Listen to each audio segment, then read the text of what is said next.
ಮತ್ತು ಧಾರವಾಡದಾಗ ಚಿಗರಿ ಬಸ್ ಇರುತ್ತೆ. ಚಿಗರಿ ಬಸ್ಸಿನ ವಿಶೇಷತೆ ಏನಂದರೆ ಫಾಸ್ಟಾಗಿ ಅವರು ಅದಕ್ಕೆ ಚಿಗರಿ ಅಂತ ಕರೆಯೋದು. ಚಿಗರಿ ಬಸ್ಸು ಏನಿಲ್ಲ ಅಂದ್ರೂ ಒಂದು 20 ಕಿಲೋಮೀಟರ್ ಮೋಸ್ಟ್ಲಿ ಇರಬಹುದು. ಆ 20 ಕಿಲೋಮೀಟ್ರನ್ನ ಒಂದು ಹಾಫ್ ಆನ್ ಅವರಲ್ಲಿ ಕವರ್ ಮಾಡುತ್ತೆ. ಬಂತು ಚಿಗರಿ ಬಸ್ ಹೋಗೋಣ. ಹಳೆ ಬಸ್ ಸ್ಟ್ಯಾಂಡು 200.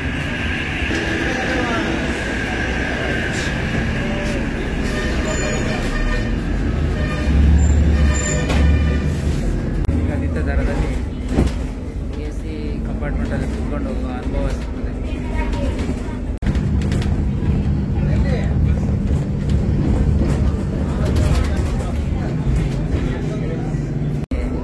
AC ಕಂಪಾರ್ಟ್ಮೆಂಟಲ್ಲಿ ಹೋಗ್ತಕ್ಕಂಥ ಅನುಭವ ಸಿಗ್ತದೆ. AC ಇರುತ್ತೆ ಬಸ್. ಅರ್ಧ ತಾಸಾಗಿ ಹೋಗೋಕ್ಕಾಗತ್ತಲ್ಲ ಅವ್ರಿಗೆ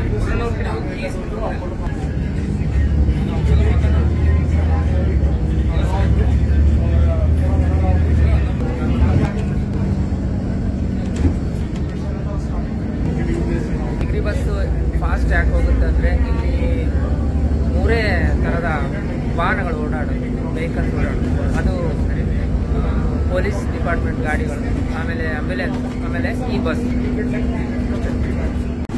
ಇಂದ ಹೊರಗಡೆ ಬಂದು ಚಿಗರಿ ಬಸ್ ನಾವು ಕೆಳಗಡೆ ಹೋಗ್ಬೇಕು.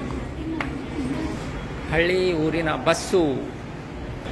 ಇನ್ನೊಂದು ಕಡೆಯಿಂದ ಹೋದರೆ ಹಳೆ ಬಸ್ ಸ್ಟ್ಯಾಂಡ್ ಬರ್ತದೆ. ಆ ಹಳೆ ಬಸ್ ಸ್ಟ್ಯಾಂಡಿಂದ ಬೇರೆ ಊರುಗಳಿಗೆ ಹೋಗ್ಬೋದು.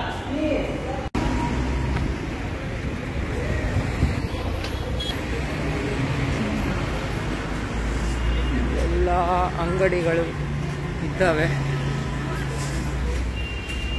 ಎಸ್ಪೆಷಲಿ ಎಲ್ಲ ಥರದ ಐಟಮ್ಸ್ ಕೂಡ ಇದ್ದಾವೆ.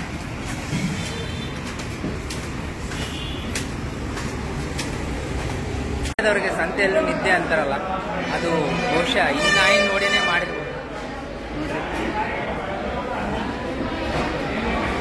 ಯಾವ ಥರ ಬಾಯಿ ತಗೊಂಡು ಈ ಕ್ಲೌಡಲ್ಲಿ ಯಾರಿಗಾದ್ರೂ ನಿದ್ದೆ ಬರೋಕ್ಕೆ ಸಾಧ್ಯನಾ? ಮಲ್ಕೋಬೇಕು,